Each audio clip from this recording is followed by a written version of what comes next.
Hello and good evening everybody, and welcome to SimRace TV's coverage of the GPVWC Water Designs Silverstone British Grand Prix for Super Challenge, Super League, Super whatever, Super Simon, yes! Thank you very much for joining us today. My name is Simon Smith, as ever broadcasting you through Thursday night antics of fun.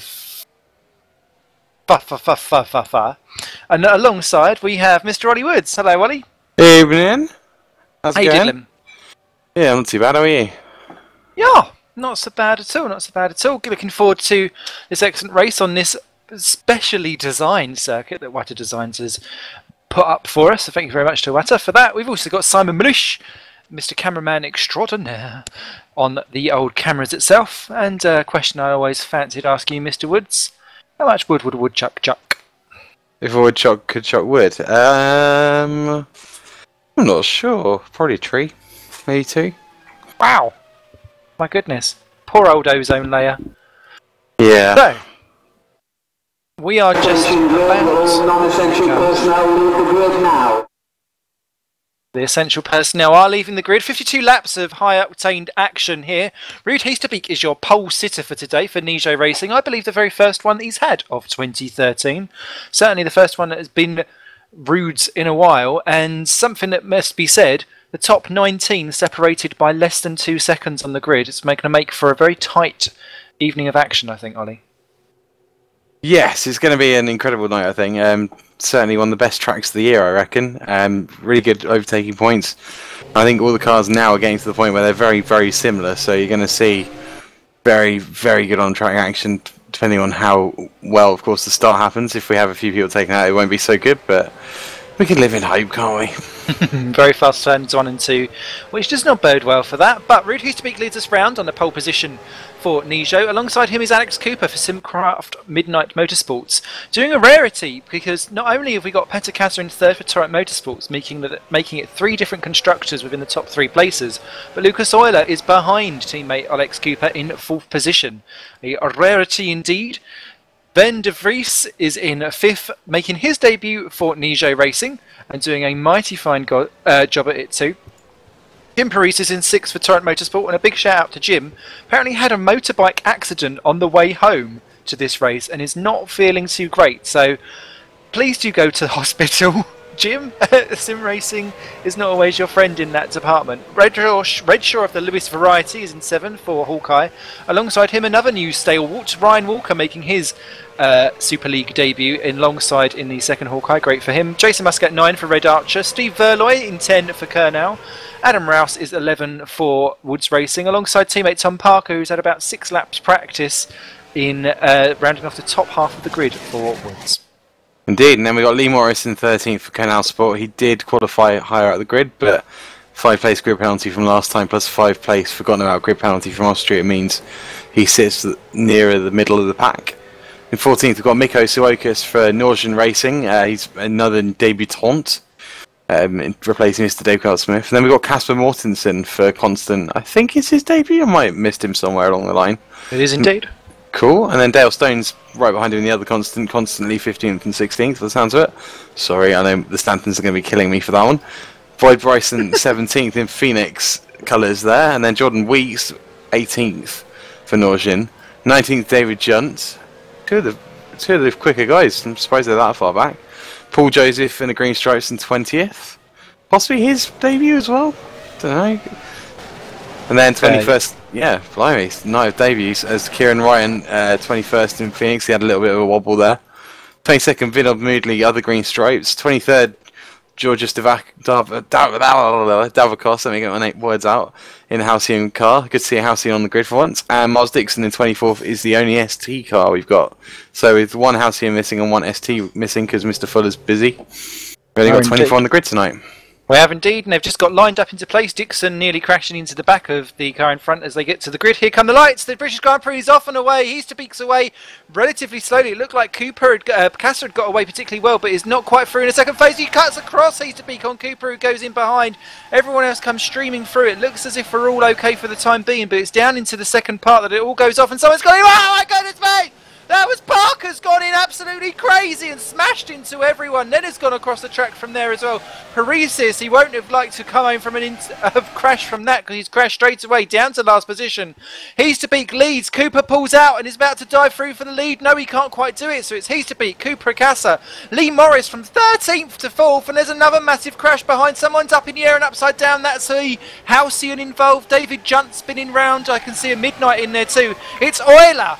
Euler's off. As is Rouse, Davicus, Weiss, Weeks. There is plenty going on here, and my goodness me, cars are plenty out of the race. What the heck happened there? I'm just catching up on that one. I'll let you know what happened to me. It looks like, certainly see, oh, it looked like De Vries had a little moment, clonks into Rouse, Weeks spins trying to avoid it, clonks into a Phoenix, clonks into a Constant. Yeah, carnage. The first incident, by the way, I think Lewis Redshaw got caught up on a curve. It wasn't Tom Parker's fault. I know I'm probably sounding biased and I do apologise, but Lewis Redshaw got caught on the curve and I think it just one of the Torrents got in the way. So that's 4 cars out at the first lap. What the heck? We haven't seen that in a while. And Euler's out. He is. And now we're up to 5. Rouse is out now too. So red flag. Sven de Vries is crawling over too. That then gets us out. So there was other people involved in another incident going on. I think Dale Stone's Jim Parisius had no front wing. Davicus had all of his parts available, but he'd been caught up. Rouse, De Vries, Euler, Junt, Bryson, Weeks, all out. Kieran Ryan, pretty annoyed. And poor old Lee Morris managed to get round all of that and got from 13th to 4th. Excellent evasive action. But that was, well, we were waiting for a firecracker of a race. I didn't expect it to explode all over me chops down at turn 2. That was incredible, wasn't it? I know first restart we had in a while, I think. Just a couple of minor incidents turning into absolutely crazy things and people just getting caught up in it. So, we'll be going into the warm-up phase while I just sort out the grid and get everyone going. To the race itself. So Sven's saying he got smashed into turn 2. Always very difficult to place blames on certain peoples in that kind of thing. Well, I'm sure you will get plenty of more replays on the actual broadcast itself, so I'm not going to call too much into that accident, but it's good that we've got a nice little restart. I always get annoyed at that because I used to have a habit of being able to avoid all the carnage, and that would be my only ever opportunity to pick up a place or two. Yeah, same here. I mean, for my challenge this week, unfortunately I was caught up in it in race 2. I think someone tried to come onto the track in front of about 20 other cars. I stopped to get out so they didn't hit me, and someone hit me instead. So it does happen, and it is very annoying when it does, especially when you're caught up in the carnage at the back because you can't go anywhere else, really. Now just off on their formation laps again. So we've already been through the grid once, so I won't bore you with it again. Just whilst they're going round, though, favourite part of the circuit, Ollie, and why? Ooh, very tough choice. I would probably say on the new one, actually, going down Hanger Straight into the corners there. What is it? Forgotten the first one. It's terrible. It's a good, great name. Stowe, that's the one. Terrible. Stowe Vale, then Club now. That call bit yourself is just a Brit. Gorgeous. I know. It's the only one I never remember. Stowe. It's disgusting. I know every other single corner on the track now, but that's the only one. No, the first new bit, the Abbey into Farm and the loop and all that kind of stuff is awesome as well. It's a bit slower, which I don't like so much because you have to kind of not lock your brakes up, and I struggle with that at the best of times. But just to go running down the Hanger Straight, just thinking about all the cars that have been there before you in the past 60 odd years, it's kind of magical. Well, everyone loves a little bit of Silverstone, and they're just coming around the back section of it now. Such an excellent flow around the Maggots and Beckett section. Now onto the Hanger Straight itself. 52 laps. Any particular thoughts on strategy? As I've noticed, Dale Stones will be starting from the pit lane for this start. Well, it's all very dependent on whether it stays dry. It looks pretty good at the moment, but I know that in races gone by this week we've had clear skies, and suddenly the heavens have threatened opening. We haven't seen any rain apart from in free practice for this race today, so you never know really. I'd say probably 3 stops. I don't think 2's going to kind of last it, if I'm honest. Greedy. Not really. Obviously, you can tweet me at Satoromon if you quite fancy getting involved in a little bit of back to front interactive action. And I've got no particular favourites for this race because I purposely keep myself separate. Any last 5-second predictions? I'll tell you what, given that Lucas Oil's had a massive let-off just now of not being forced out of the race, maybe he might have a luck on his side tonight, you never know. But I think it'll be a Nijo or a Midnight, quite possibly. Well, we'll soon find out. Here come the lights. 3, 4, 5... And we are racing once again here for the British Grand Prix for GPVWC, and this time Cooper is not always nearly as well, but look at Paresis, I think that is, has come steaming up through into 4th, and it's not quite as tidy further back around turns 1 and 2, but everyone's still pointing in the right direction, and it's Muscat round! Muscat goes round and up into the air goes a Kerr now as well, and that's a shame. Walker involved, it is just as messy. Jordan Weeks facing the wrong way, and well, the second half of the field looking in absolute state as once again the same old Kerr now, Lee Morris there facing the wrong way. He's got no front wing, he retires. I think he's hoping that 5 will go out again. Jordan Weeks is number 2. As soon as we hit 5 people, Boyd Bryson's out as well. I think everyone else has got going. Poor Lee Morris, this is not quite the start that he wanted. It's Heaterbeek leads from Cooper, Kasser, Sven de Vries up to 4th. Then it's Paresis, Euler, Verloy, Sukas, Walker and Junt. But that field heavily spread out and actually quite a few walking wounded. But just the 3 retirements means that the race potentially will still keep going. I can probably hear Lee angrily shouting in his visor. It looks like Muscat just got it wrong and the red shot tried to get around him and had no idea that Lee Morris was right behind him, so Lee kind of unfortunately caught up in the rest of that accident there. It looks like for Boyd Bryson, he also just got a little tap off for possibly Jordan Weeks. That's why those two, yeah, exactly, those two have ended up out of the race because Jordan, I think, had a little minor curb attack and just found the edge of Bryson's car. Shame that way. In fact, no. So here comes Brood Heasterbeek round, just 2 temps ahead of Alex Cooper.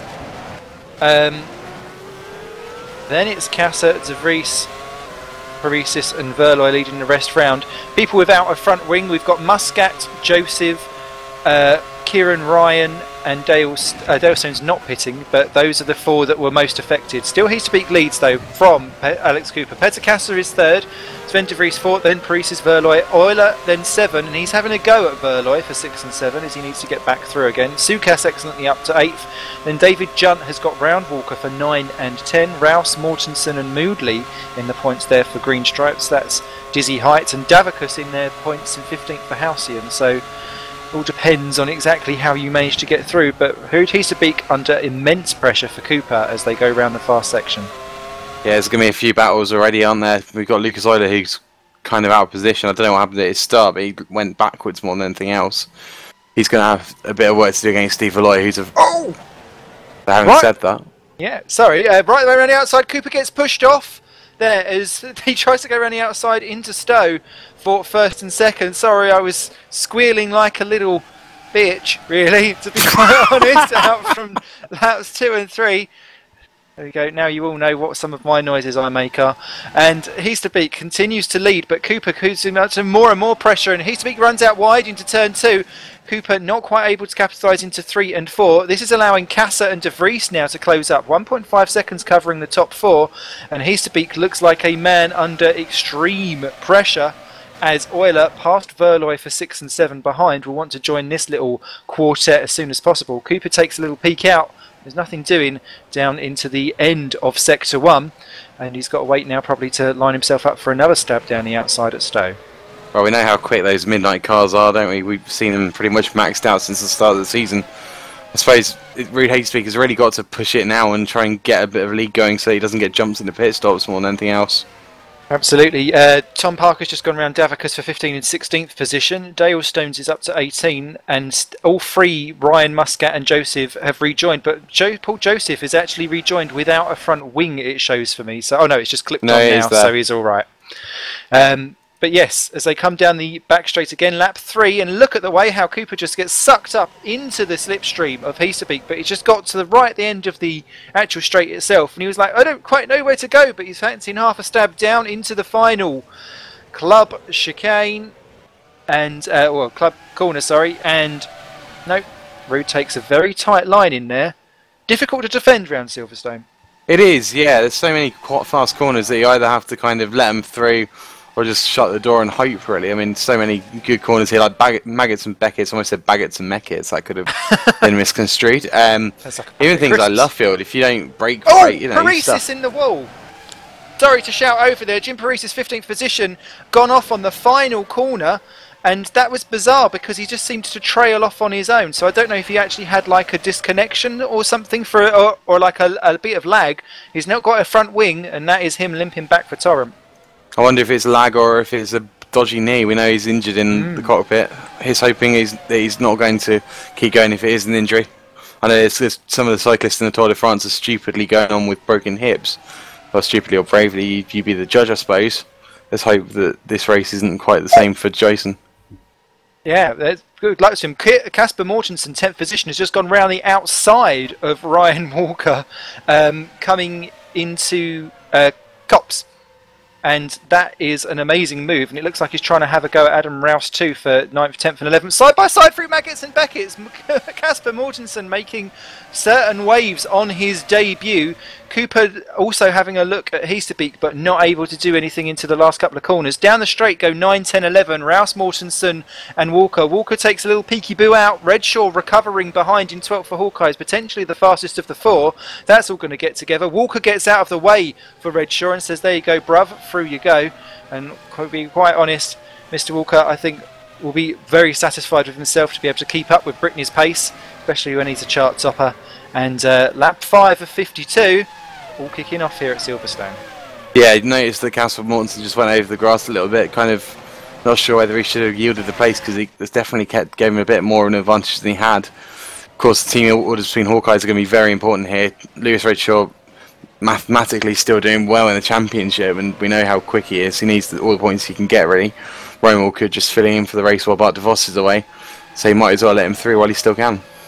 Absolutely. Back up front, it's still Heasterbeek and Cooper, but now Kasser has joined right onto the back. He's clamped himself onto the rear of Cooper, and Cooper's having half a look into the complex. Not really the best place to overtake down in there, and Cooper has actually slightly wrong-footed himself for the exit, and that's going to mean that he's not really quite close enough, I don't think, down a straight to capitalise on the superior power and slipstreaming action he has. Kasser, slightly scared, dropped back there for Torrent, as Sven de Vries now joins up on this to make it a filthy little quartet up front, and that's going to make for tasty action later on. Yeah, not sure if Cooper went wide, if it was just my game, but he's pushing incredibly hard here.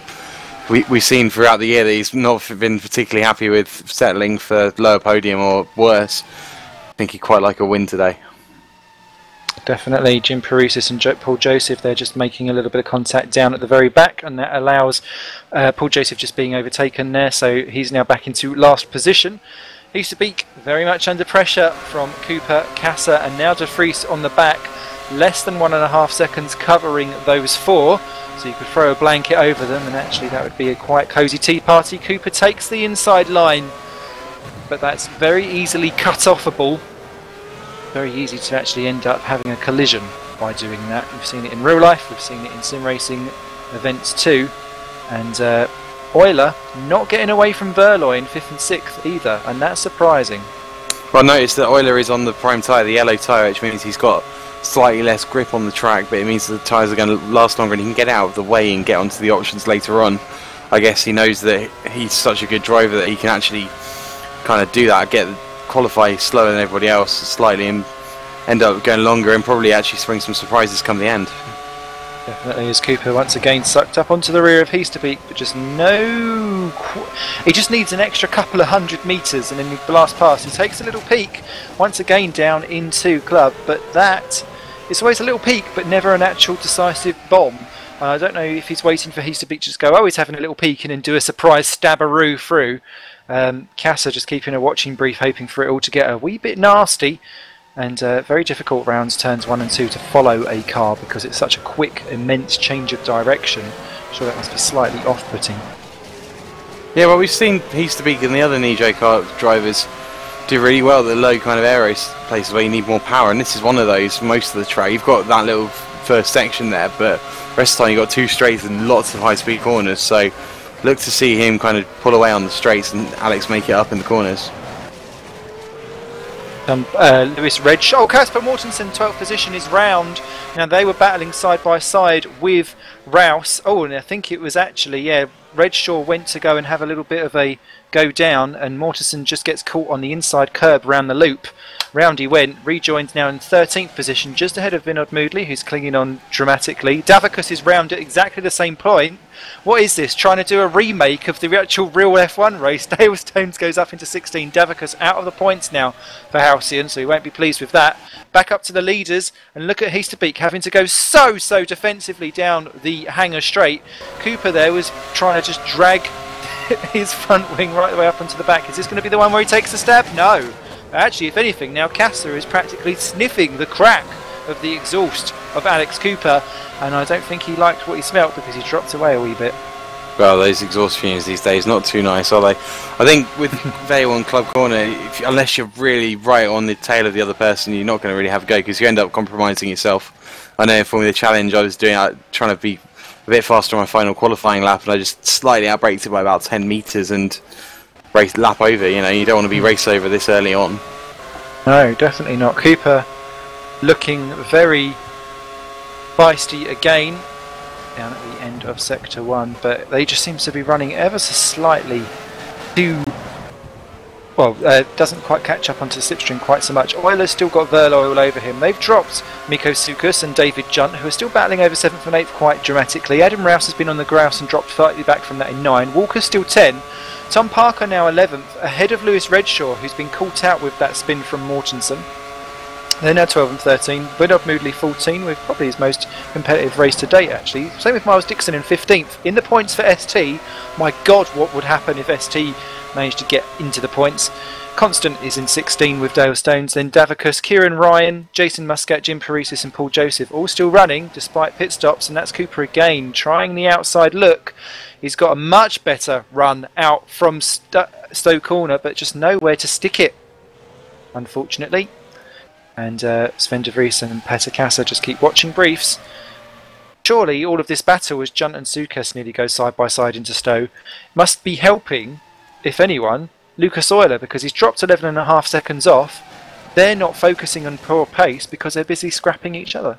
Oh, definitely. I mean, they can only go as fast as the car in front of them unless they're going to actually overtake, or unless they're going to run into the back of them. So they can't go at their full potential as well. They're getting the dirty air. I don't know how good these cars are with the dirty air, how many upgrades they've done, but yeah, once you're behind a car, you get all the air coming out of their diffuser, and it just kind of puts you off a bit. Makes your aerodynamic grip just isn't as good. David Junt, 7th position, going round the outside of Miko Sukas in the loop. Fantastic run there. He was just side by side through corners 2 and 3, and perfectly done. Sukas no response down into the end of Sector 1, so David Junt now up to 7th for Red Archer, well clear of teammate Muscat, who was well ahead in qualifying, but it's just come complete yo-yoing in the race. And I believe as Easterbeek, Cooper, Kasser and de Vries, we'll just watch them down the hangar straight, because Kasser, if anything, is looking like the man on a mission. Cooper's having to go defensive. Kasser takes a little look out. That's going to be potentially problems. Slight contact between the two. Wheel bashing, and they're going to meet on the exit of the corner again. Cooper just about keeps it together. Sven de Vries is looking deliciously licking-lipped behind them, hoping just one more bash. Go on, I dare you. And Easterbeek's thinking, thank God for that for now, as they come down to complete lap 9 of 52. Nearly 20% done already, just whilst this is in a slight... Oh, mind you, Easterbeek's gone a little bit wide there. We've been joined by Lee Morris, who was out at the end of the first lap. I bet you wished the other one hadn't been red flagged, because you'd gone from 13th to 4th. Oh, I'd say it was like a dream, wasn't it? I mean, I was like sat in 4th and I thought, oh, fantastic, just get my head down. Got to end the lap red flagged, which I was semi-expecting, so... Yeah, David Junt just in the pits for Red Archer from 11th position as the guys come round. But yeah, what happened to you in number 2? Because it just looked like the luck had run out, because that looked a wee bit carnage fested, but unfortunately we only had 3 retirements from it, so it wouldn't be red flagged again. Oh, as Casa goes through, sorry, Vries gets past Casa for 3rd position on Cops. I don't know what happened to Casa there, but he's dropped right off.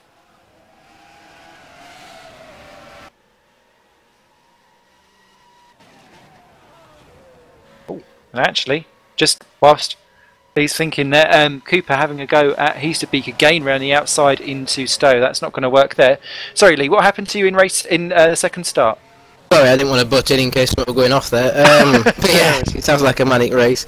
Yeah, again, got a brilliant start off the line. Was really happy with it. I mean, it's the first time, I think, in sim racing history I've ever got a decent start off the line, twice. So, I was quite happy with that, going into turn 1 again. I was like 9th or 10th. And then it was just a case of settling down. I got to turn 2 and I still don't know what happened. I haven't had a chance to look at the replay. I guess I'll take a look later. But all I saw was a load of smoke, and then a red car, was just stuck in front of me in the middle of the track. I tried to go left, but then it was just carnage. There were cars everywhere. I was really thinking they were going to restart, you know, because there were so many cars around with no wings and everything. But apparently no one retired this time. They just all drove back to pits, unlike race 1. So I became the victim, really. I couldn't get back to pits either, because the front left wheel was like bent inwards looking at me, so peekaboo. Oh well. But as Cooper has right up onto the back of Heasterbeek there, surely take heart from the fact that he was 3rd in qualifying. He held pole for a lot of the races. Cooper looked like he was having a right good stab at Heasterbeek. Might have to wait until they get down the end of Hanger Straight before you can answer, but must take pride in the fact that well up on quali, within a 10th of pole position, the pace is certainly there. Yeah, I don't quite know what happened in qualifying. I mean, it started in practice, to be honest. The pace I've been doing throughout the week seemed to just disappear by about nearly 3 or 4, up to half a tenth, of a second a lap. Apart from in the race stints, I could never do the same quali times again, so I'm not quite sure why. Apparently someone said it was to do with the server time or something like that, but anyway, we'll look into that. But yeah, I mean, my optimum lap would have been pole, but I messed it up. I think I had 3 runs and I messed all 3 of them up, so it was quite difficult to hook the lap up. But yeah, I was really happy with P3, obviously turning to 13th. I was just absolutely gutted for the team, to be honest. I mean, once again, I've just got to thank Wixie, Mark Wicks, for giving me the opportunity, obviously, because it's been really good to just come back and enjoy racing again. I mean, that's what I've missed, and it's just been great. We've had a great few weeks testing. Steve as well, my teammate, Steve Ollie, been great testing with him, and we're making really good progress. It's just a shame today we didn't get the result we deserved, because I still believe even from 13th we could have challenged for a podium and maybe even the race win, because the pace was extreme in the race. Well, pop your feet up, enjoy what you can for the rest of the evening. I'm sure we'll see you back in action very soon. Sukas in the pits from Nord Zone Racing. Thank you very much to Leaf for popping in the broadcast there. No, thank you for the interview. Thank you very much. No probs, no probs. Good luck, cheers. Yeah, feet up, well deserved. Miko then in the pits and has rejoined from 14th position. Other little switcheroos going on was Hawkeye doing the dance of teammate love as Redshaw keeps falling behind Walker, and then Walker just gentlemanly lets him back through again, and then somehow ends up back behind. In doing all of that, Tom Parker's now up to 8th position. And he's not too far behind Rousey, his teammate. And here's Cooper into the pits from what was 2nd position. Heasterbeek keeps the lead just for the time being. Very short pit entrance here, Ollie. It is indeed. You've kind of got to make sure that you know you're going to pit that up, otherwise you end up overshooting him and have to go around again, which if you run out of fuel is a little bit of a problem. It's a really good place to put the pit though. You don't have to kind of pull off it through a corner. You just take it off on the little straight between which one is it? Stowe and Club there, sorry. And then you just go down. It's a bit of a hill. It's a shame that the people in the stands can't see it, but never mind. Yeah, I think Korea, take note, that is how you do pit entries and exits. As currently it is a Nijo 1-2, and it's not very often we've had to say that. And De Vries doing a very fine job on his deputising role. Heasterbeek just a few seconds up the road, well, one exactly. Casa now in 3rd though, having been overtaken by De Vries round Cops in a quite audacious move there. Euler 14.5 seconds back from then Verloy. Cooper rejoined in 6th and in clear air for 4 seconds, so that will really help it out. Rouse is in 7. Tom Parker has dropped behind Lewis Redshaw, hiccups in excitement. I think that meant Parker's had a wee bit of a excursion somewhere as he continues to learn the track as he goes, and if anything, Redshaw looking very much racy but on the edge, as is Parker himself. Walker then 10, Casper Mortensen doing very good in debut for Constant in 11, David Junt now up to 12 despite a pit stop, Moodley in 13th, and Kasser is in the pits from 3rd position, Sukas recovering 14, Davicus back in the points for Halcyon 15, then it's Stones, Muscat, Paresis up to 18th ahead of Miles Dixon and Kieran Ryan now, Joseph already a lap down in the green stripes, recovering from his first lap foray. And let's see where Cooper and Kasser rejoin. Kasser's already coming out of pit lane and he's going to potentially leapfrog Cooper. Indeed he does, by quite a way. That's interesting. I thought that Simcraft Midnight Motorsport usually have a quicker pit stop than anyone else. Also, we've got a very interesting kind of strategic ploy here from Torum. They're on the primes with Kasser and you've got Cooper on the option, so they're going to see whether Alex can get past you and make the time up, or if it's going to be a bit of a push for the next 20 laps or so. I'm also told that Torrent have been training really hard with their pit crew and they've managed to pull out a load of times, so they're much improved than they were in Turkey. And interestingly, actually, having looked at it, if Easterbeek was to pit now, I guess that Lucas Euler would actually probably be leading the race for a bit. He would indeed, actually, because he's got 5 seconds advantage over Kasser. Cooper's going to lose out in this pit lane squabble, although he's already battling with Kasser, and De Vries is in the pits now as well. So it's still Easterbeek out there, despite bottle corking the field as he goes along. Then it's Euler Verloy, then this Kasser-Cooper battle. Cooper pulls out on Kasser. Kasser's not going to squeeze him too much, is he? Yes, he is. Oh my goodness me, there's just about enough for an anorexic and a bum. Cooper goes round the outside. Kasser keeps the inside for the next final couple of corners. Cooper has it though, and he is on the preferred speedy tyre. Kasser getting this slightly slower tyre out in the middle stint, and he's been sucked up in a slipstream. Can't have a go round turn 1, that would be drama llamas. Ben De Vries is out though, ahead of the pair of them, so Fen certainly using the pit stops to his advantage. Walker still goes through. Verloy's in the pit, so is Casper Mortensen. Rouse and Redshaw were in the lap before, and they've got out ahead of Mikko Sukas. So Sukas has not gained out from doing a very early pit stop either. So it seems that coming in early currently is not the favoured option. No, I mean, I think the earliest I saw David Jung come in about 11 or 12, but that's about the earliest really. Definitely looking at a 3-stopper, aren't we, I think? Yeah, greedy guts with the tyres. Obviously this is one of those tracks with the great flow. If you're losing tyre grip because everything just flows one corner onto the next, that time lost, I suppose, is amplified from corner to corner to corner as you go round. It is, yeah. If you miss the apex for one, you're wide for the next one. That means you have to brake ever so slightly more than you'd like to, and it means you lose maybe a couple of attempts, maybe even half a second or more if you're unlucky. Also, if you are going at full tilt, and if you maybe run over a bit too much and go wide, you're going to be killing your tyres, so they're going to run down very, very quickly, especially as the weather's holding up quite nicely here, and then you're kind of looking at jumping off a cliff with them, and they're kind of not going to give you the grip that you need to keep going, really. Well, to answer your question, Euler has taken the lead as Easterbeek exits the pits from 2nd position, but he's well clear of Sven De Vries and actually net gain by the looks of it. Cooper then will take over what is now 4th position, but 3rd potentially pit stop aggregate. Then it's Kasser. Ryan Walker still yet to pit in 6th position for Hawkeye. He knows how to stretch a rubber out a long time. He's in 6th. Then it's Verloy in 7. David Junt still going in 8th after his early pit stop on lap 10. Rouse 9 for Woods. Redshaw is 10th right behind, and that's actually really closed up since the pit stops finished. I think Rouse had a very slow pit stop in that, Woods, actually, because he had a much bigger gap before. Then it's Sukas. Tom Parker in 12th, having pitted. He has got round Casper Mortensen exiting the pit lane on track, so Casper really has lost out somewhere on the line. Then it's Stones, both constants in the points. That will be welcome there for our little constant duos. The Fullers will be delighted with that. Muscat in the final points paying position, 15 for Red Archer. Then Jim Paresis up to 16, just 5 behind, so there's still points to be had for the TMO driver despite having one leg or one knee, sorry, pointed in the wrong direction. Then it's Ryan, Moodley, Dixon and Joseph and Davicus. Vinod Moodley has really vomited out since he's had his pit stop, so I don't know if he's just not liking the option tyres, prime tyres, sorry. Well, he's probably not used to the lack of grip that he's got on them if he's been driving on options the whole way around so far. This is kind of the big phase, isn't it, really, with Euler and Heasterbeek? What are we going to see now? Is Euler going to go for that much longer than Heasterbeek in this stint? Well, I suppose Euler's really got to pit in about 5 laps or so. And also, how's it all going to end up in the wash? You know, is Euler going to... You can assume he's going to go on option from now on. What's Heasterbeek going to do? Is he going to take the prime next, or is he going to take the prime at the end and hope? Talking about how it comes out in the wash, I had a rather racist comment from my mum to my nan when I was looking at her earlier on, because I was doing her wash, and she went, "Remember, colours and whites don't mix." And I went, "No, nan, no, nan."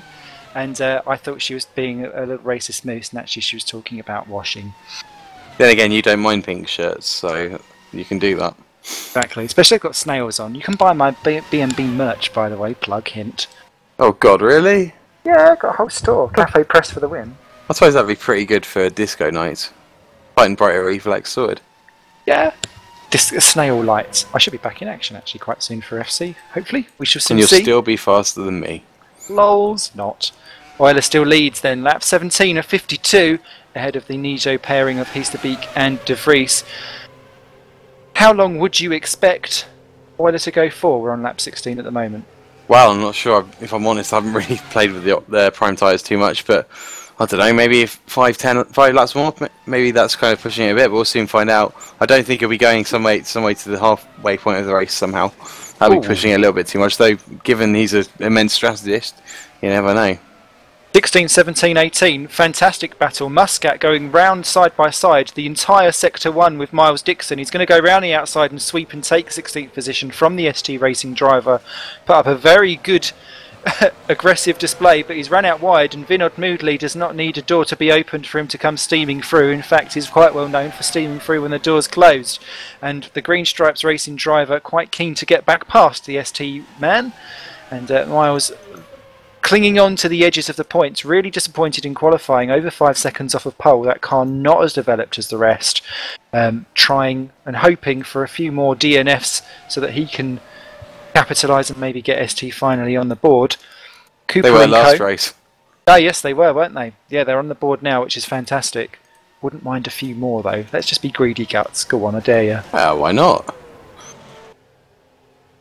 Let's face it, ST need all the help they can get at the moment. They've had a lot of struggles over the last few years, and this year with Miles having to kind of take the lead driver role, and today not having Mark Fuller or Morten Venison. Oh, that looked like a bit of a punt. It might have been lag on my part, but it definitely looked like a bit of punt there from Vinod Moodley, and I definitely said punt with a P for those who are listening. But yeah, ST could do with a couple more points at the very least. They did very well to get a point in the last race, when a bit of a falling asleep moment on Timo Toika's part let Mark Fuller free on the final lap. But they'll definitely want more, and they need to really push at getting that car developed, but they don't want to probably waste too much for next year as well. Moodley goes round Dixon for 17th and 18th positions. Now, he just drove clean round the outside into Farm and the Loop, so it's really interesting that actually, as he runs out completely wide, Dixon does it very pointy round that section as Euler rejoins from his pit stop in 5th position and just pushes Davicus off the road, which has not quite helped at all. I think that's Davicus diving out of the way dramatically. So Rude now has the lead from 2 seconds from De Vries. Then it's Cooper in 3rd, 3.6 off the lead. Cassafor 7 seconds down. Euler, net gain actually, from when Heasterbeek pitted to when Euler's pitted. He was 16.8 seconds down on Heasterbeek when those sectors started. He's now just 15.6. So he's on the prime tyre. Interesting strategy is could be going for the old 2-stopperoo and not being quite so greedy on rubber guts. Well, it's incredibly interesting, isn't it? I suppose you're going to lose about 25 to 30 seconds in the pits if you're unlucky. So if he can make the time up, then he's looking at a very, very famous win. What has really interested me is Ryan Walker on the red marked option tyres, still yet to pit lap 19 of 52, really making those work a long time. Well, he did try one stopper yesterday. As you say, he drops into the pits, doesn't he? But he did try one stopper yesterday. Ended up, I think he had a blowout just before the final couple of corners. But if he can do the same kind of thing, and yeah, he'll be looking at a decent score today.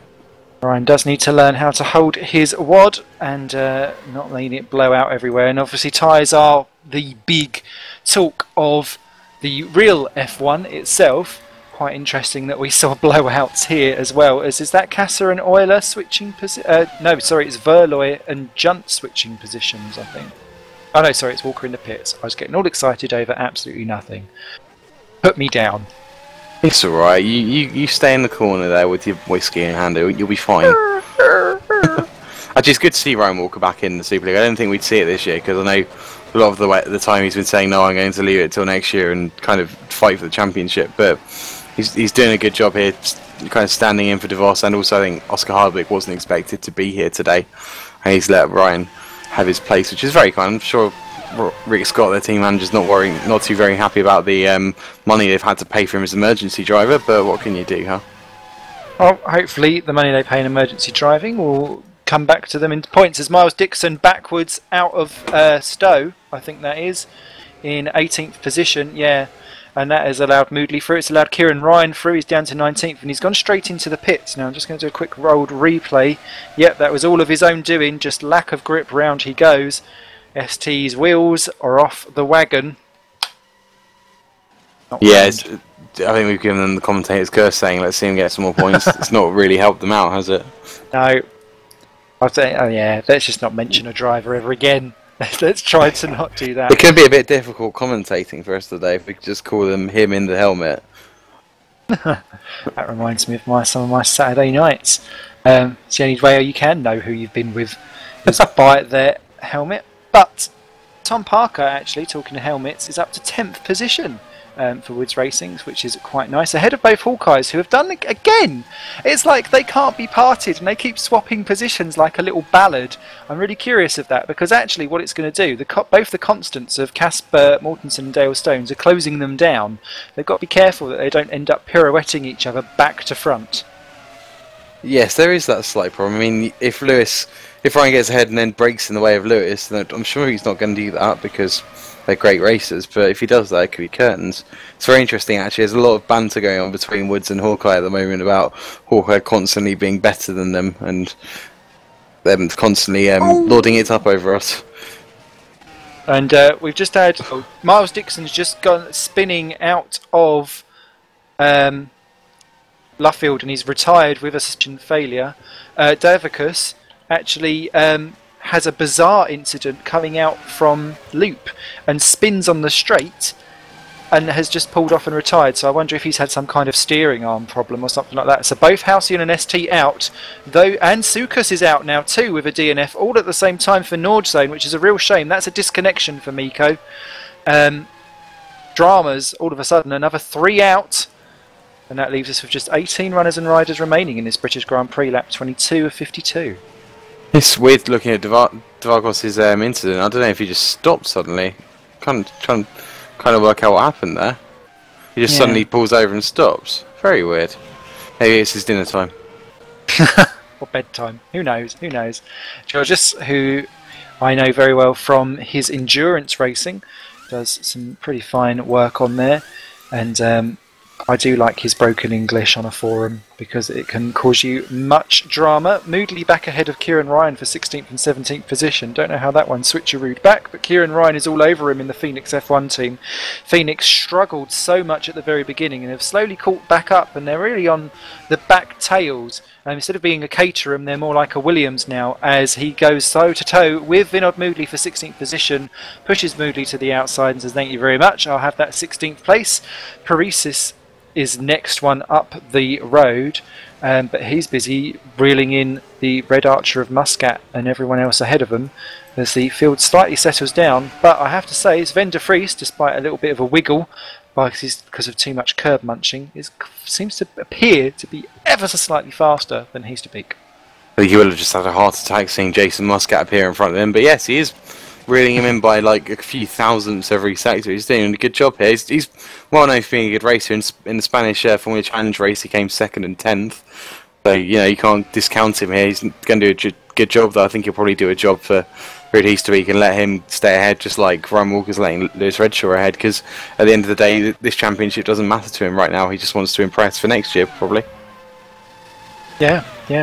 So, what to play for? And when you're doing these kind of one-off drives, don't have a particular big window of opportunity to display all of your talents in one go, and it must be very difficult to walk into something mid-season. You know it's just your one chance. Do you go for a, like, this is my bog standard, this is me not under pressure but I'm reliable and can bring home the points, or do you risk doing the all-out throw it at everything but could end up upside down in bridge, which isn't even a corner anymore? Yeah, that's why it depends whether you're trying to... Well, you could end up in bridge, couldn't you then?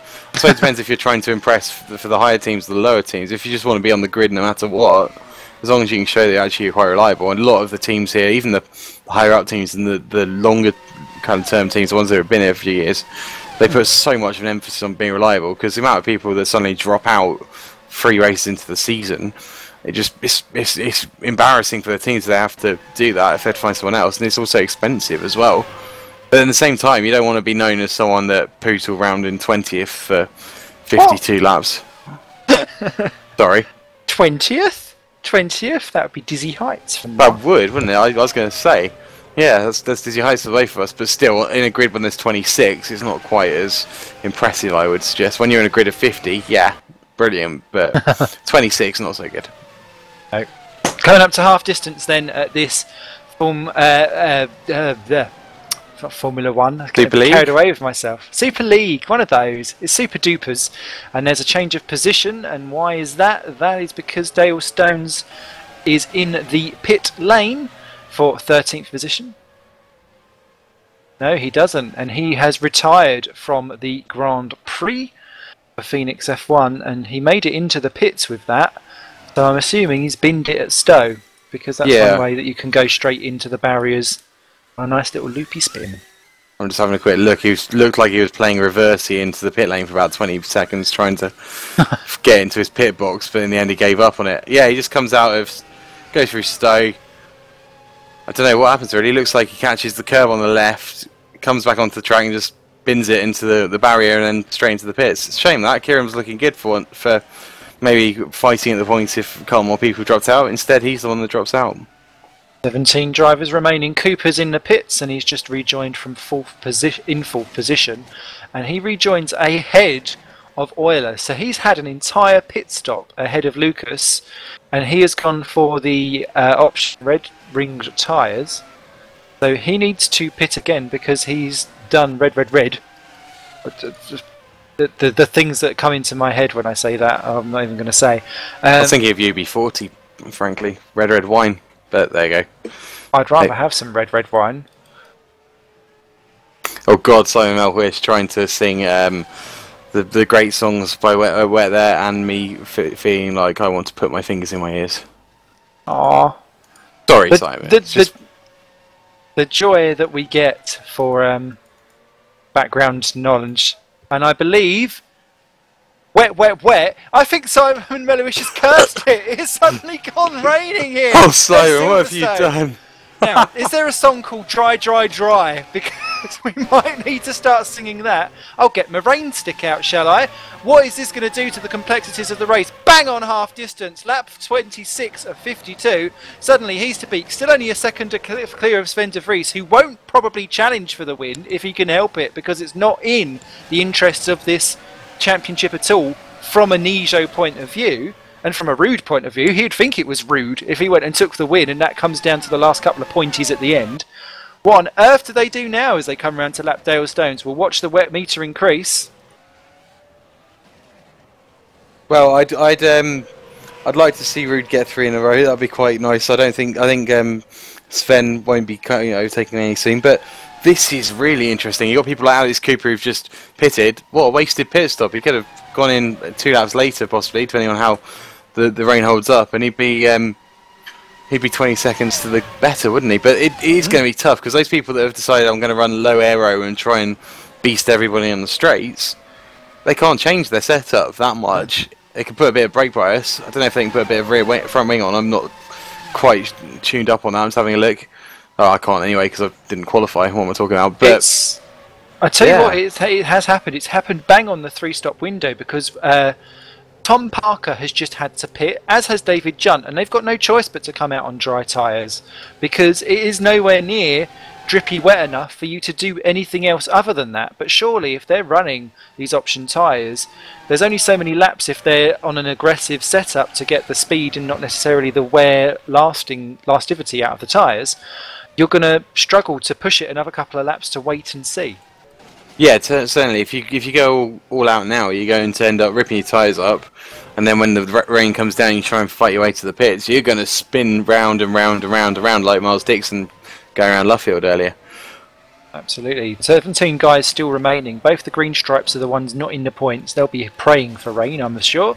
Both one lap down, Moodley and Joseph, but still running well. Muscat in 15. And it's Paresis in 2-point paying position in 14th. Stones 13, Parker 12, who's just pitted. He's just behind Casper Mortensen in 11. Then it's Ryan Walker 10, Junt 9. Redshaw's in the pits in 8th. Now he's got his... he's going back out of the pits on primes. Oh no, he's coming in from primes. So now he's going for options. So he drops down the field. So I suppose you just have to continue game plan as is. What can you do? I love this plugin. Well, not an awful lot, really. Got to hope. I'd tell you what, if you were going around and you had a pit stop now, why wouldn't you just go on the primes if you hadn't already? Get them out of the way if it rains in a few laps. Happy days. But then again, it might do what it did in Monaco, and it might speckle a bit. Of course, I make a very bad point there. Of course, if it rains, I don't actually have to use both sets of tyres. But I suppose it could get worse. It certainly hasn't rained that much over the last few days here, so we'll soon see if it's going to be more than a couple of percentage rain on the track, or if it's actually going to be a bit of an English summer monsoon. Ben de Vries has just rejoined from his pit stop on the red-ringed tyres, and actually, if anything, Alex Cooper has caught right up onto the back of him by doing an earlier stop, which surprises me. Cooper has got out well ahead of Euler, obviously. Casa has rejoined several seconds back, but he's gone for the prime yellow ring tyres, so that is interesting that he's continuing on his weird and wonderful strategy, almost like he's switching across from a 3 to a 2. So we'll see.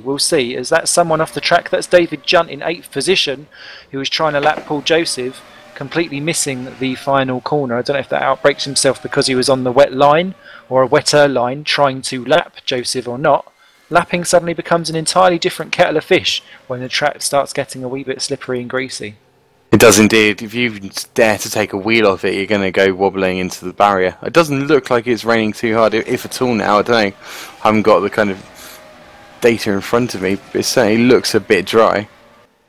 But yeah, I'm told it's totally dry out there, so maybe we're worrying over nothing at the moment. Oh. Well, we'll just have to get out Mr. Mellowish to start breaking out his wet repertoire. Keep us amused for the time being. Apart from that, I feel it in my fingers, I feel it in my bones, or whatever it is. I think I've actually now burnt that song so far into my distant memory, I can't think of any other sodding songs they've done. I can't know either. When we were kids, my mum used to have this wet CD she put on pretty much every Sunday, and it always got stuck on the same song, so you'd have this bloke going wow wow wow wow wow as it scratched and scratched and scratched and scratched for about half a minute until one of us managed to turn it off. Did she ever notice? Yeah, she did, unfortunately. I don't think it was any of us that scratched it, but then again, their lead singer, Marty Pallo, he's been in the musicals and everything now, so maybe he's got better since his horrible days of wet and making us young people cringe. I don't think people that have that kind of facial hair and that kind of ponytail in the same day should really be allowed in public. However, you talking of skipping CVs, yeah, or at playgrounds, that's agreed. My mum, do you remember do you remember the Black Lady Smith Black Mambosa, the little African group that done the Heinz Baked Beans adverts? Oh yeah, Lady Smith Black Mambazo, I think it was. They did a song with Bewitched back when I loved Bewitched and Double Denim. Oh, those were the days. Oh, things were so innocent, roller coasters and stuff. Yes. Then you listen to Sailor V again when you're older. I'll show you mine if you show me yours. Oh dear. That used to be my pickup line. There's I think that was Adam Rouse there getting almost caught on the curve and nearly round as Walker closes him down for 8th and 9th. Still he's to beat yet to pit. Sven de Vries very much being caught by Alex Cooper. So we'll keep a little eye on that. But that Lady Smith CD, my mum bought that because she was like, I really like that advert off the Heinz advert and stuff, the music off it. So we bought it for her for Christmas. And when she stuck it in, again, that got stuck. But the problem with it was it got stuck on a perfect loop. So it went hum away, hum away, hum away. And we went out to go shopping on a Sunday, and when we came back it was still on the same song, and my mum had not noticed, and she went, this CD goes on for ages. 2.5 hours, mother. Oh my goodness, how crazy can you be, with all due respect to your mother? Don't be dissing my mum. Although I will say that actually, as Steve Verloy is in the pits from 5th position and just rejoining the track now in 6th as Casa goes through, net gain there in terms of time for Verloy. My mum must be that stupid because actually she's gone and got her bag stolen on holiday from Spain. So, sorry mum, you may not be coming home if your passport's in there. Ruud Heesterbeek in the pits from the lead though. 24 seconds the gap advantage that he had over Sven de Vries, with Cooper just 3 tenths behind, and Cooper getting into the slipstream now of de Vries down the hanger straight. Not able to capitalise on it, but that is certainly far closer than what they were before the pit stops. And Sven looking like a man under pressure, and I think Cooper's going to have half a stab. Nope. Outbreaks himself slightly actually into the final corners, and that is beautiful for Ruud, who is busy now exiting the pits as these lot just come onto the home straights. And net gain for Ruud, and Sven looks like he is suddenly in a wee bit of trouble unless he's playing the old I'll hold everyone up whilst you get a little bit of a gap game. Well, I was about to say he's doing the old Eddie Irvine role here, isn't he? Just backing the pack up while Ruud flies off into the sunset. Well, I say sunset, the cloud set I suppose really. It is pretty. Swerving Irvine. Wasn't he wanted for some kind of criminal crime and then it just got forgotten about because it is Swerving Irvine? Was it crimes against bleach blonde hair? Ah, bless. No.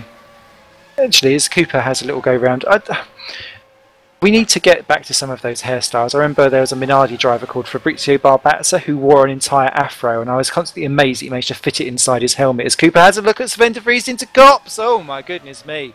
Oh, both run out so wide. That was just as well, because otherwise Cooper could have cried foul. But he went wider. Sorry to interrupt you. Mortensen and Redshaw back 10-11th is pretty hot at the moment as well. Just looks like Redshaw's trying to do everything to get past Mortensen, but while we've been talking about that, we've got de Vries and Cooper side by side. Oh, and I think Cooper's just got him, yeah. That was so close for Sven de Vries actually ever so slightly kissing the right rear tyre of Cooper and the exit of Stowe, but Cooper gets the position, and that is now broken this Nijo hold over the race. So it's Nijo Simcraft, then it's Casa, Verloy, Junt, Rouse, Walker, and there's Redshaw and Cooper side by side into Cops, and Redshaw gets the position, runs out wide. Did Mortensen do as well? Yes, he did. Mortensen right up behind. Now, Casper was the one who was doing moves in this complex, and I was quite astounded earlier on in the race that he was able to do so. 55 seconds off the lead, but Mortensen gets a little bit caught on the exit curb from the complex, and that's going to put him at a disadvantage down the straight. Redshaw pulls away, looking all a bit dramatic further up. It's Verloy and Junt for 6 and 7, side by side into the final corner. Junt going around the outside. He's got his car alongside the Red Archer versus the Kerno. Kerno keeps the outside line, runs off the track in order to keep the position, and it's side by side again into turn 1. Verloy keeps it just for the time being. And look at Adam Rouse has joined here for Woods Racing 2. Ryan Walker just a sit behind. Junt goes steaming through, takes the position into Farm. That will do very nicely. But people struggling in this curve to get corner to get a decent exit. Verloy's got a much better one. Cut the line, don't cut the tyre. Keep the slipstream down the straight. Woods hoping for a double slipstream behind. Problems as Tom Parker's off the track in 11th position. Junt goes through and keeps 6th position for Red Archer. Verloy 7, Rouse 8. Walker rejoins this to make it a fun-filling quartet in 9. And yeah, Tom Parker had a go at Mortensen for 11 and 12 and went off the track, but he's rejoined in 12th, and there's no harm done for those. Verloy, though, very much in a exploding sandwich. Well, yeah, there's a bit of contact between Verloy and John going into the loop, and it looks like might be a bit of contact between Verloy and Rouse. No, Rouse has made the overtake brilliantly there. That was a very good move going through the complex as well. I wouldn't expect to see him do it there, but he's managed it. And people pulling out surprise moves in surprise places. Junt has got a slight advantage now from Rouse and Verloy and co. Cooper not able to get away from Sven de Vries. They're still 3 tenths apart, so I'll keep a beady eye on that one. As who is that running off the chuck? That was Jim Paresis in 13th position. He's back on it now, ahead of Dalestone, so that's a net swap of position as well. But Junt 6th, Rouse 7, Verloy down the field in 8th. Walker has a little peekaboo in 9th, but down into turn 1, that is always a closing apex that will only cause you trouble. But Walker is on the preferred tyres, Verloy is on the old options, and you can see he's not quite able to take such a tight line into turn 3, and that leaves him a little bit vulnerable. Does indeed. Around these few aerodynamic corners, he's going to be really, really under pressure, and you can see Ryan Walker just trying to make it going into Brooklands there. I think sooner or later though, Ryan Walker's going to get the old Brittany is faster than you on the radio and have to make way for Lewis Redshaw. I've always heard Brittany was a bit fast to get alongside someone as Walker goes for the outside line again. Verloy gives him plenty of room. Great move there to keep the position into Cops. Respectful driving, giving plenty of room there was Steve. Old wily man with good head on his shoulders, and Walker doesn't want to stuff it up someone's rear, at least on the first race, and certainly not with someone who's not got all genitalia from both sexes, from what I hear on team speak. Down the home straight, or hanger straight they come. Redshaw goes out, Walker goes out for around the outside. Verloy keeps the preferred line and chops him off beautifully on the exit, placing the car in all the right places, but now he seems to be going overly defensive. This is playing perfectly into the hands of Rouse and Junt, who are pulling away already 2 seconds this lap alone. And now Walker, look, why? The amount of times that Brittany has got to go round him, he might as well have just not paid attention and had his own little race with Casper Mortensen and Vinod Moodley into the pits for their second and stops. Yeah, he's actually probably losing them time having to wait for Lewis to catch up and get Ryan every time.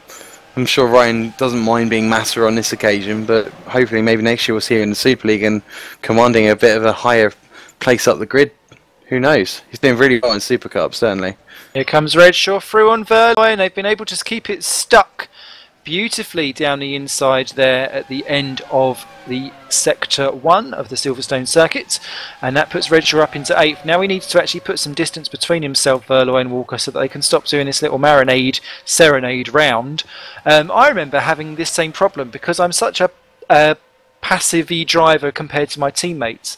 I remember at a Monaco circuit, funny enough with Alex Cooper, I was so busy letting him through, and then he went and stuffed it in the wall on the next lap.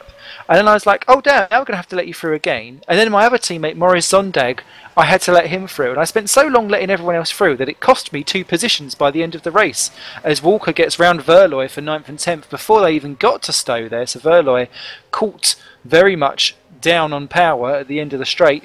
Hawkeye now 8 and 9, Verloy down to 10, but he's getting those dodgy tyres out way. Indeed, I know that the Crevda engine's been very much based on fuel efficiency, so I don't know quite how the potential one in the Hawkeye's been, but certainly they're going to have a bit more info, I'd have thought, going around this track now. Yeah. So, shall we take a lock, stock and 2 smoking barrels at the order? Bang bang. Oh, only you'd asked me that 18 months ago. Ruud Heasterbeek leads the way for Nijo Racing. 2.8 clear now of Alex Cooper, who is 1.3 seconds ahead of Sven de Vries. That's the biggest that gap's been so far. Euler in 4th, 7.8 behind.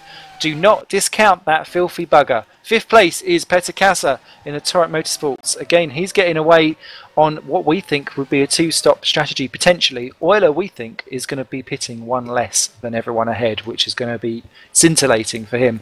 Junt is in 6th position for Red Archer, being caught very quickly by Rousey in 7. Rousey, sneaky like a mousey, looks like he fancies a top 6 position. Then we've got Redshaw and Walker, 8 and 9 for Hawkeye. In fact, it's worth watching Rouse and Junt because they've closed right up. Verloy is in 10 for Kernow. Tom Parker is 11 for Woods Racing, ahead of the recently pit-stopped Casper Mortensen in 12. Dale Stones is in 13th because Jim Paresis has just been in the pits. 14th and now 1 lap down for Torrent, soldiering on with a wounded car and a wounded body 15th is Jason Muscat, and the other Red Archer really not been able to pull himself back in touch after that lap 1 drama. Vinod Moodley is in 16th, 1 lap down. Paul Joseph 17th, 2 laps down now, but certainly keeping himself out of mischief after he got involved in turn 1 dramas, or lap 1 dramas, sorry. Your retirement so far: Kieran Ryan, Miko Sukas, Miles Dixon, Georgios Davicus, Lee Morris, Boyd Bryson and Jordan Weeks from your 24 starters. 17 remain. Rouse and Junt still scroll! Contact between Rouse and Junt. And who's that? That is Cooper into the pits from 2nd position. And that will be telling because he's coming much earlier than the Nijos. He has indeed. I don't know quite what the Nijos are playing at here, because they had the last pit stop at 32, well 31 in Rudy Heathspeak's case. So that's 21 laps before the end. We know he can hold it for about 16 laps on the options. So what's he going to do? 5 laps on the primes? I'm wondering if that's a bit of a wasted opportunity there, and if he could have gone for the 2-stop. But we'll soon find out which one works best at the end of the race, won't we? Yeah, I mean, I suppose one of the key things that I would think of as, let's just see exactly where Cooper rejoined behind Casa. That's worthwhile noting. Quite a way behind Casa as well. The pit lane, you cut out the final corners as we mentioned earlier on. Surely that makes it one of the more easier pit stops to cram in as many stops as possible because you're losing the least amount of time. That's a fair point. I mean, you do have to brake quite hard for Vale. Though Club is a nice acceleration, I suppose, and Abbey you pretty much take almost flat anyway. It's hard to know, isn't it? Really? I mean, if you can make the tyres last 16 laps on the options, then why not just go for 2-stop and have a bit longer on the primes? It's kind of tough to know until you actually put it into a race situation, really. Junt versus Rouse once again. Junt goes for the inside jugular to keep his position in 6th for the time being, but that Rousey with the extra mousey horsepower been quite threatening for Woods Racing behind, and Redshaw has now joined onto the back of that, 4 seconds clear of Walker. How he had wished he'd not been involved in so many switcheroos and dramas earlier on, because he, running I think 8th, I think it is in the championship, is doing a fine job. There's a change as well as Oilers into the pits on lap 38 of 52, so that's going to give him 14 laps on these red ringed option tyres, and he is out before, well before this Junt, Rouse and Redshaw battle hit. So Euler clear air in 5th position as he just pops a lap on Muscat, but with the the fastest tyres in which to do everything in. Be interesting. He was only 8 seconds off the lead. I think it's going to be a bit more now he's coming out of the pit stops, but he's done the exact right strategy, I reckon. He's got 14 laps, 15 laps on the option, and that's what Rude Heathspeak's been doing most of the time. He's done a 16 and a 15, so 2-stop, if you can make it last, which Euler has, being Euler, perfect. He's only 28 seconds behind as well, so I think he's going to be probably just under, probably about 5 seconds back when the pit stops happened. Absolutely. Rouse was side by side with Redshaw for 7 and 8 just while that was going on. Now he's been able to fend him off. He's going around the outside of Junt. Can he hold it on? Oh, side by side. Junt gives him the room, but Rouse runs out onto the curb. Redshaw may well punish him for that on the exit of Luffield. In fact, he's gained on the curb. Very pointed driving there by Rouse to ensure that he can be as muscular as possible. But Redshaw has got the inside to come down the straight into Cops. Didn't quite have the old gonads to get alongside. That was a save there from Junt because he looked like he was about to be absolutely cornered and neutered as Redshaw. My goodness me, if he gets so many much closer to that Woods Racing driver, he might as well just attach himself and play that one where you do the telephone with the two cups, side by side. Are they going to go into Stowe? Rouse gives him the room. Redshaw did not bite, and that keeps them in position. Verloy and Parker side by side for 10 and 11 further back. Verloy takes Parker for 10th and 11th, so that sorts that out. Walker in the pits from 9th, so it's all going to be the last little shenanigans playing. 3.2 seconds between Heasterbeek and De Vries, and where is Euler? He's 28 seconds off the lead. Very doable indeed. Well, Parker's pitted as well, so that kind of battle's kind of showed itself up. Junt being a master of putting his car in the right place here. He's not done anything particularly over-aggressive. He's just kept the car in the exact right place for the corners and made Rouse and Redshaw have to think about what they're doing. I think it's really fascinating that actually these guys on any given day, they're battling around the second half of the top 10. You'd want to have any of these guys in your team because they're all fantastic drivers and they're demonstrating exactly how competent they are in these high-speed racings, as Redshaw once again has another little look at Rouse. But they know exactly at the moment when to push, when to actually go, well, do you know what, I can take a little risk here because I've got a little bit of an excursion on the outside. It's calculated. Exactly. Well, they've been doing it long enough. I mean, Rouse has been in the GPWC for about 7 years now, and Redshaw's been here for a good few. And as you say, they are experienced. They're incredibly talented drivers. Junt as well. I'd have probably any of them in my team. I think rivalry between Parker and Junt would probably prove too great. Rouse and Redshaw continue their battle over 7 and 8. Euler not making inroads on Heasterbeek in terms of time aggregate yet, but I'm sure it takes a lap for you to get up to temperature and pressure and sit there and go, right, now I know where my tyres and car is at, now I can push. Different lines around turns 1 and 2 for Rouse and Redshaw there as well. I'm not sure if one's going offensive and one defensive. Certainly different lines.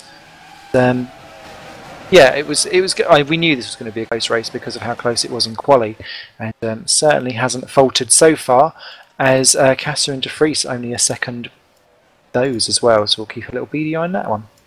It is. Looking at the calculations, it's going to be incredibly close, I reckon, between the between Euler and Heasterbeek, depending on when Heasterbeek pits. If he follows what he's been doing, it's going to be around lap 47, which gives him 5 laps on the primes, unless he can hold these options for a bit longer, as Parker gets out of the way for Heasterbeek lapping him.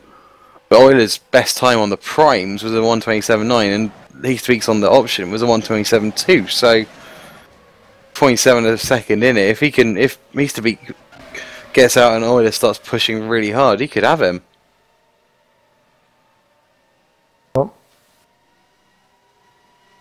Just on the stories developing from around the circuit, I just see on the old Book of the Face, Jordan Week saying bye-bye Superleague. So anyone fancying a drive at Nord Zone, I suggest you get in contact with their manager, because if Jordan decides that could be a drama llama for them, as Redshaw is in, as is Junt, out of the pit stops. It'll be interesting because I think Rouse is probably going to be out for a few more laps on this one. If Redshaw, what's he put on? Is he put on the options? Let me quick look.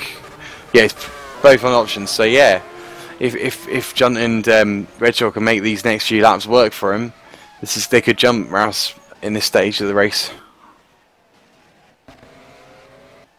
Very interesting. Junt then ahead of Redshaw, both well clear of Parker and Walker. Walker really losing out actually in that drama, as De Vries and Kasser both pop in. Kasser's got such a violent jerk across into his pit box. Kasser goes to the options. Sven De Vries swaps over and stays on the primes. So completely different end to the race, and if anything that's going to be net win for Kasser, although De Vries gets out. But Cooper's done the pair of them. And has Euler? Yes, he has! Cooper goes up into second. Euler yoinks through into third. De Vries is now suddenly off the podium in fourth. Kasser's down in fifth. And De Vries is on the wrong tyres, as they've got Moodley and Stones that are having their own scrap trying to get round and lap. It's got very, very busy. Kasser gets past Moodley, who therefore loses out to Stones as they're all lapping each other. And well, that has really not fallen on Sven De Vries' lap particularly well. He's on the slower tyres for the same amount of time as Kasser is on the faster ones. Euler's already up to temperature, as is Cooper. Rouse in from 6th position. Verloy goes through and takes that back for the time being. Let's see if he can beat out Junt and Redshaw. It's going to be a closey.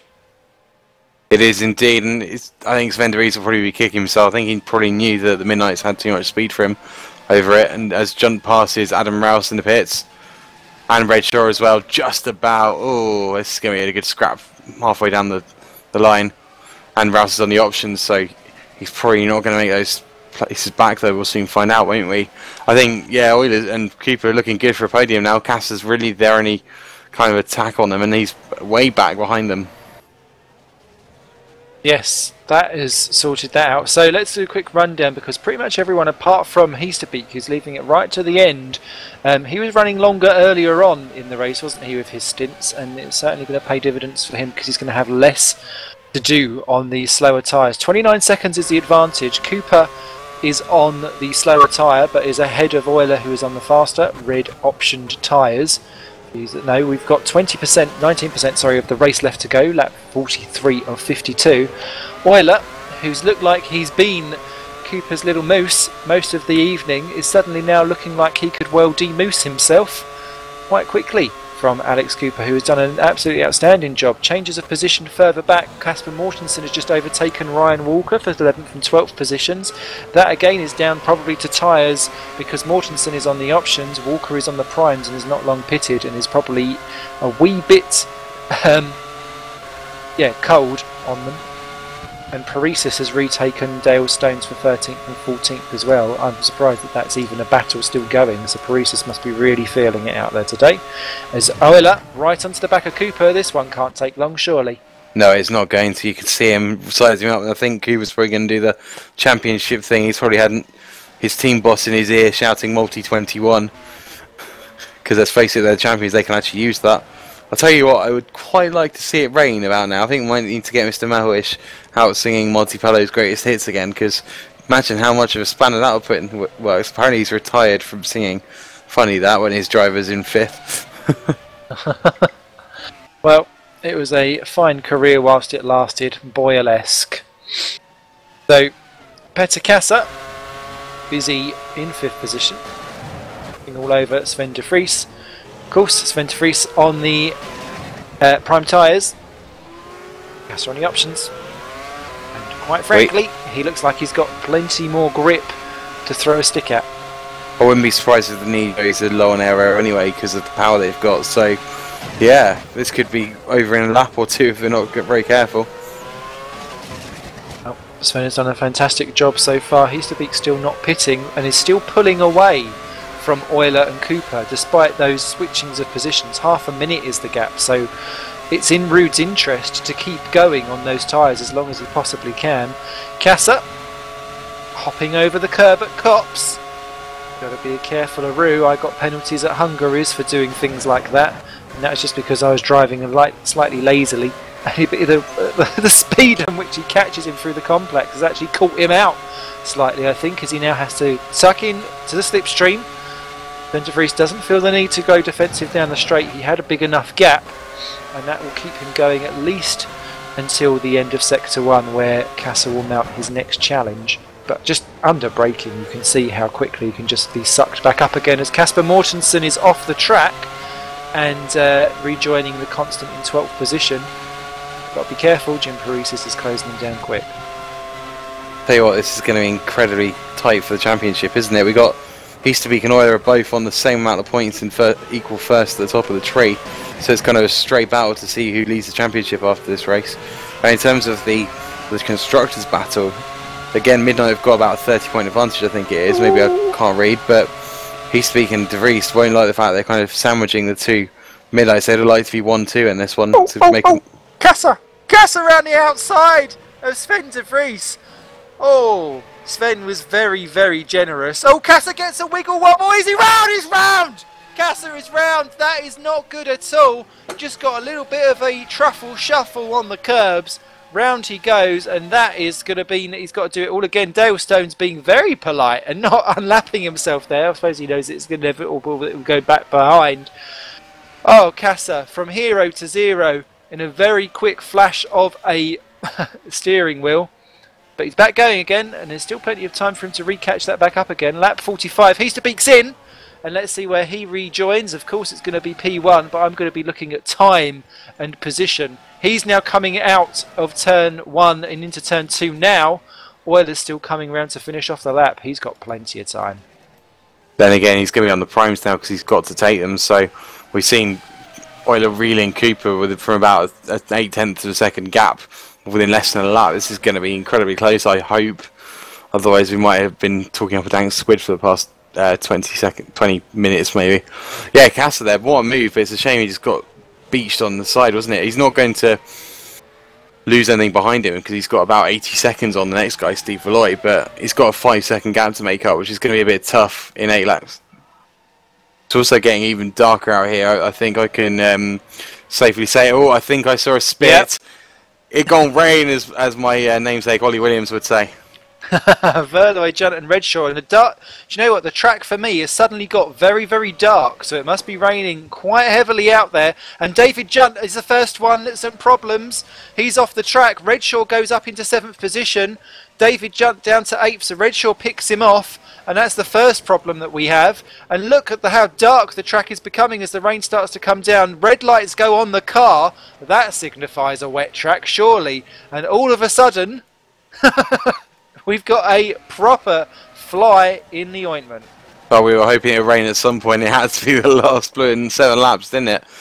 I think, of course, all the pit stops don't matter now. It's all going to be hold station unless it starts properly bucketing it down. They will basically all pit in anyway. It's all going to be about who manages to keep their calm and not actually bin it into a corner. Oh, Verloy off the track as well. Redshaw now slickly up to 6th position for Hawkeye.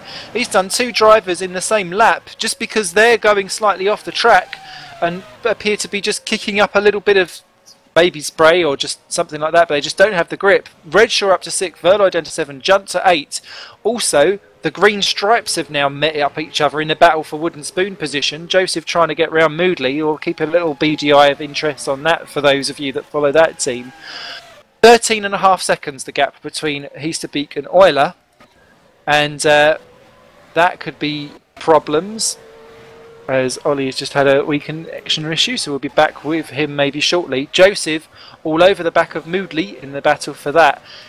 Tyres, I'm assuming, will be paramount for these things because when it's on a damp track, some of the tyres work slightly better than others. Now obviously you want to go for the ones with the most grip, and that's going to be the options, and I think the greasier the track becomes, the more difficult it's going to be for those yellow rimmed tyres to keep going. And I'm just flicking around all of the drivers just to see exactly how they're coping.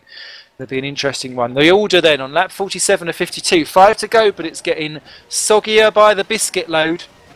It is Heasterbeek leading from now 12.7 seconds. The gap's coming down. Euler is in 2nd for Midnight Motorsport. Alex Cooper's 3rd.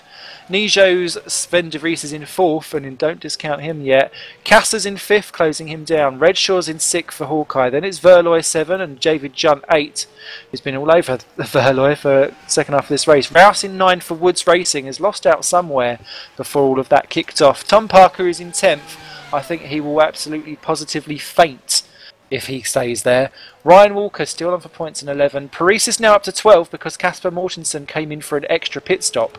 He's just ahead of teammate Dale Stone, so it really is a little bit of inter-team battle between the lower end of the points. Muscat is actually right behind them too in 15, so 13, 14, 15 in one little sweep.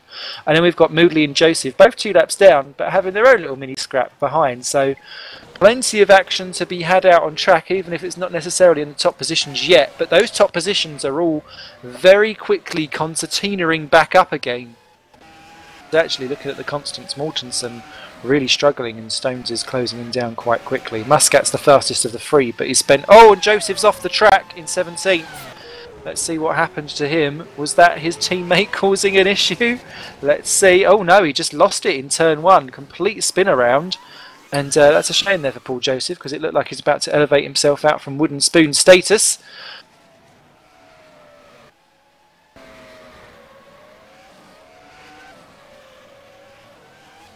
So, still under 10% of the actual track wet, and I can see a drier line developing, so maybe it was just a little bit of a actual... yeah, the rain's actually stopped there, I can see, so maybe it's just a little bit of a burst, but 7% wetness offline according to the HUD, as we call it. So just enough to get your tail a bit wet.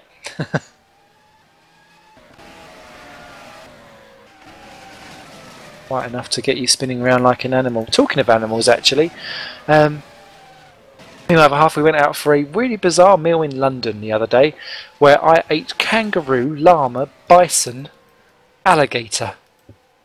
Most bizarre meal I've ever had in my life, and all of it surprisingly pleasant.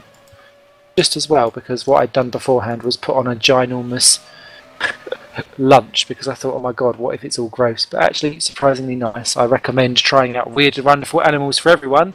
As David Junt on the back of Steve Verloy for 7th and 8th position.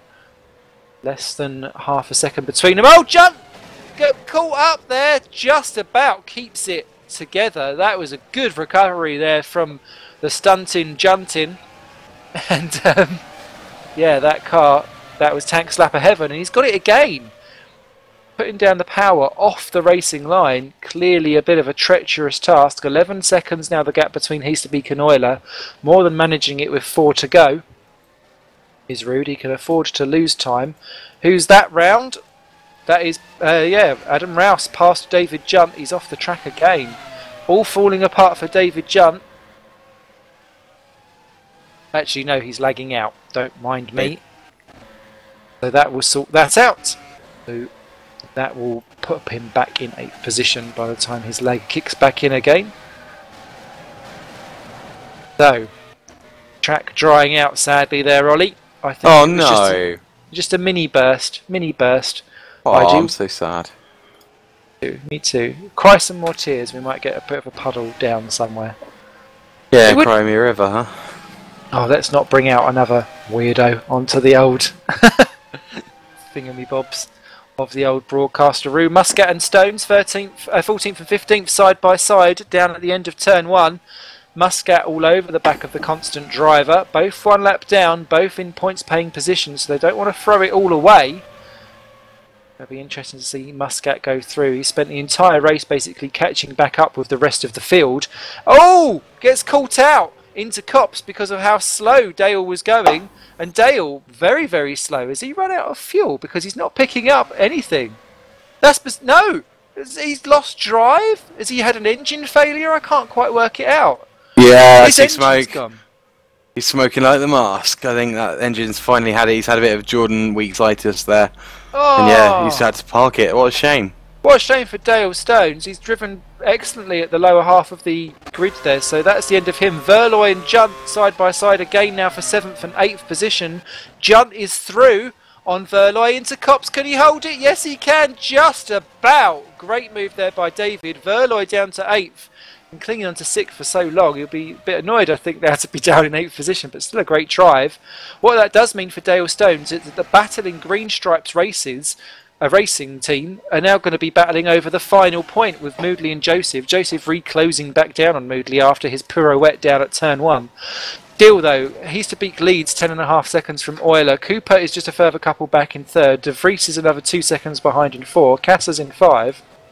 Redshaw on his own in 6th. Then it's Junt and Verloy. Rouse is still in 9th position. To me it looks like that track is getting slightly wetter. Parker is in 10th. Then it's Walker. Paresis, who is not too far behind Walker actually. That could very well be a swap of position in the next lap or so, and there's only 2 to go. So they've got to be careful, and Walker's got to be very diligent in letting through Sven De Vries. He's not letting through that Sven very quickly and easily at all. In fact, he's keeping on the racing line. He's making Sven do all the hard work. Ooh! And Walker there, so busy letting through. Is Paresis going to punish him? Yes, he is. Paresis tries round the outside of Walker. I've had that happen to me. You've got to be so diligent on when you let through the back, let through the lapped traffic, because you will just fall off. Heasterbeek starts his final lap then. So, any final words of wisdom from your Ollie before we hit the checkered flag, my friend? Rain, come again, like now, please. That's about the best I can think of, really. Yeah, Ryan is kind of rocking a hard place there. He couldn't let him through any earlier because he knew Paresis would get him, but then he got him anyway. So what can you do? He's had to let Casa through his arse now, so I think that's going to be, sadly, the end of it for him. Yeah, Moodley and Joseph now up into 15-16. But Rude Heasterbeek still a 10.5 second advantage, so that will do quite nicely. Rouse and Verloy still battling over 8th and 9th, but Heasterbeek has certainly drove a fantastic race, and with this little spin of the dice towards the end as he comes down at the hangar straight into Stowe, he can just gently caress this Nijo car through to the home flag. This will make it 3 in a row, and this will give Rude Heasterbeek the lead of the Super League Championship as Rouse takes Verloy for 8th. Heasterbeek comes across the line to win the British Grand Prix from Watter Designs for GPVWC Superleague. Fantastic result for him. 1 hour 18 minutes. Euler, second position, just by 3/10 ahead of Alex Cooper for a showman's 2-3 there for Midnight. Sven de Vries, you can't be upset with fourth after what a race he put on. Petter Kassa, fifth position, will be ruining that spin because he'd caught back up to Sven but just ran out of laps to do it. Lewis Redshaw will be sixth for Hawkeye as he's coming through the complex at the moment. David Junt is still in 7th position. Rouse is in 8th. Steve Verloy is running very slowly in 9th position, but it looks like he may hold on to it. I'm just going to wait for all of these guys to come round because actually, Jim Paresis, no, he's tippy-toeing, he's already finished home. I was getting all excited about people on a slowdown lap there. Guess what? It's raining. Bit late now. Bit late. Yeah, just a bit. Redshaw comes round in for 6. Junt's going to grab 7. Rouse is coming into Stowe for 8 for Woods. Then Verloy is 9 for Kerno. Tom Parker is going to be 10. The final point between Joseph and Moodley. Joseph's going to go through and take him down at Stowe. Moodley runs out wide. The battle for the wooden spoon. Can Moodley hold on to it? Joseph's desperate. I'd do a do or die move now. They can't do any worse. Moodley goes in deep. He's on the curb. Can he do it? He's going to go through the middle. Oh my God. Paul Joseph on the very last corner takes 15 metres. Run out wide. Who's got it? Who's got it? Superb. Just a 10th of a second. Paul Joseph grabs yoinks the final point there. I know that was over 15th, but that was superb. So running down the film then. So we get Rouse 8, Parker 9, Verloy 10, Paresis 1 lap down 11. Fantastic gutsy drive there by the Greek. Walker 12th then for Hawkeye in the end. Casper Mortensen points on debut 13th. But Jason Muscat 1 lap down 14. Joseph on the final corner grabs 15th for Green Stripes ahead of Vinod Moodley. Your retirement, Dale Stones, a tragic ending failure right at the end. Followed by Kieran Ryan, who binned it on lap 23. Miko Sukas disconnection lap 20. Miles Dixon in the wall lap 20. Davicus parking it after a weird problem on lap 20. And then the 3 that didn't make it past lap 1. Lee Morris, Boyd Bryson and Jordan Weeks. Wow, 3 in a row for Easterbeek, and that puts him at the top of the Drivers' Championship. I don't think I was expecting that at this time of the year. It's brilliant that there's still a battle to be had. This time last year we didn't have any of that, and it's looking up very, very nice for the second half of this season, isn't it? Definitely. What do they call it? Could we call it a flock of Easterbeeks? You could, I suppose. By the way, I must apologise. I got so excited by the fact that there was rain on my screen that I clonked the on and off switch on my extension lead and took every single bit of my computer equipment off. Which is why I disappeared for about 3 laps. Sorry about that. That's all right. Enhance the calm. Oh well. So, that we may have some wonderful interviewees in there. Personal highlights for moi. Easterbeek obviously getting 3 in a row. Sven de Vries doing exceptionally well on his stand-in drive for Nijo. Redshaw again 6th position as he continues to cement himself in a 6th, 7th position overall in the championship. Good to see Junt going on well for Red Archer. Tom Parker with only a few laps practice in the practice session. Coming in an excellent 9th. Hopefully that will restore his confidence in his sim racing so that he can continue on. Paresis, gutsy drive for 11th there in what appears to be a smashed up leg. Go get yourself sorted. Casper doing well on debut. Paul Joseph finally gets on a point on the board there for Green Stripes. That's delightful as well. And I do feel sorry for Dale Stones in the constant because I think he deserved a lot more. It was a shame that actually we didn't see Lee Morris breaking out some stops in the Kerno. So we got some peeps in for the broadcasty, for the old interviews. Who have we got, Ollie? I believe we've got a couple of Midnight people who have suddenly appeared. We've got Alex Cooper and we've got Lucas Euler. Who would you like to talk to first, Mr. Smith? I'm more than happy for you to play Mr. Shenanigan and go diving in. Oh, we've also seemed to have appeared at Parker, but we'll go to Lucas Euler first. Lucas, great drive. I don't think anyone was expecting a 2-stop to work here, but you've managed to pull it off. Yeah, after Turkey, where I said here that we gonna have to change something. Yeah, that was the change. It didn't work.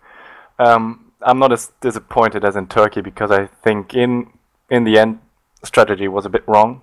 I lost it basically in the first stint because from the start I struggled quite a lot to get the primes to work. Also, the temperatures in the race were a bit colder than I hoped for.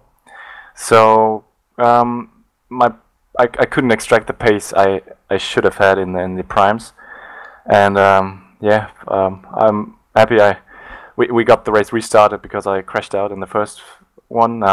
Someone went straight into, I think, Sven de Vries and me into turn 2. So, 5 points behind Root now. He's got a great pace and always the same strategy, just nobody can touch him, so we'll work something out for the next race.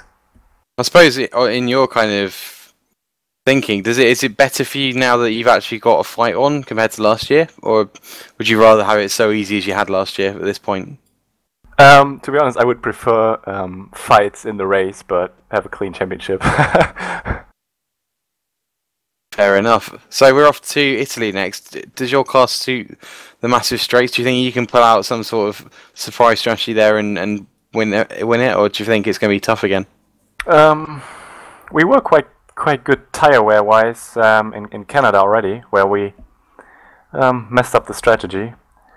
So long straights could work for us. I always like Monza compared to Silverstone, which is really not my favorite track.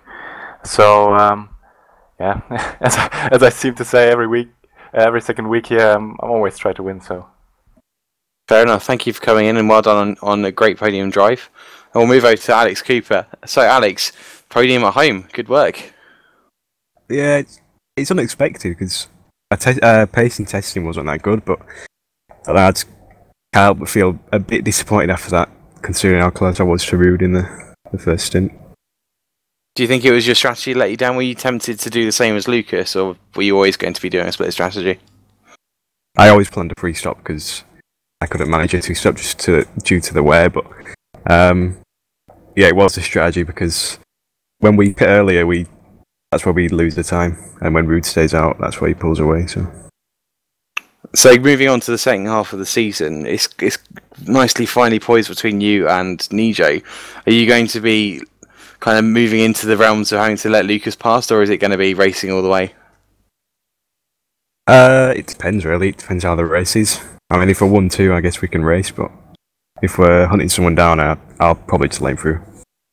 How very, very sporting of you. Thank you very much, Alex. Best of luck for the next race at Italy as well. Cheers. Mr. Smith, do you want to take over, or shall I keep talking? Oh, wow. I'd quite like to sit back and hear a certain debrief from team manager to driver. Although I will like to say, Mr. Parker, about 20 seconds practice, not bad for 9th place.